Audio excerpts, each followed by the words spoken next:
In this presentation, we'll explore a real-life ethical dilemma in school counseling. You'll examine how to apply APA ethics across professional settings. So here's our case. A school counselor is asked by a teacher to reveal why a student has been visiting so often. While the teacher wants to help, the counselor knows confidentiality must be respected. So here are the ethical standards that we think are at play. First, Standard 3. Standard 3 in the APA code states that psychologists should avoid harm, manage conflicts, and maintain clear professional boundaries.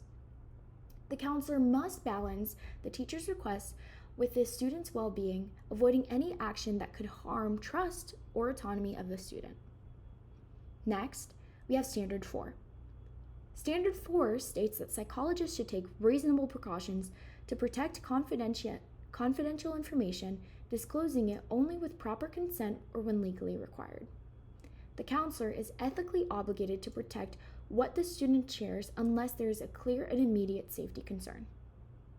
Next, we have Standard 10. Standard 10 states that in therapeutic work, psychologists should clarify roles, responsibilities, and limits of confidentiality at the start and throughout treatment. The counselor should ensure that the student understands what can and cannot be kept private and follow through on those expectations. Lastly, we have General Principle E. General Principle E states that psychologists should respect the dignity, privacy, and rights of all individuals, which includes minors. The counselor must honor the student's right to privacy and autonomy, treating them with care and cultural sensitivity. So here are competing pressures. There are some real tensions here. On one hand, the school staff care about the student's safety, but the counselor must hold the line on ethics and confidentiality. So what are our ethical risks?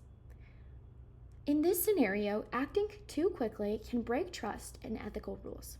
Sharing private information could hurt the student and even discourage future students from seeking help. So what is the recommended response? We believe that the best practice includes reinforcing boundaries, seeking supervision, and working with the student to create a safe plan. It is also a good moment to review confidentiality policies with staff and students. So now I'd like you to take a moment and reflect. What would you do in this situation? What would your priority be, and how would you explain it to the teacher or the student? So here are some key takeaways. Ethics extend far beyond traditional therapy. Counselors in schools, nurses, and teachers all face complex choices, but ethical integrity should always guide the response. Nice job exploring this case. Up next is a short quiz to test your understanding of ethical practice in educational settings.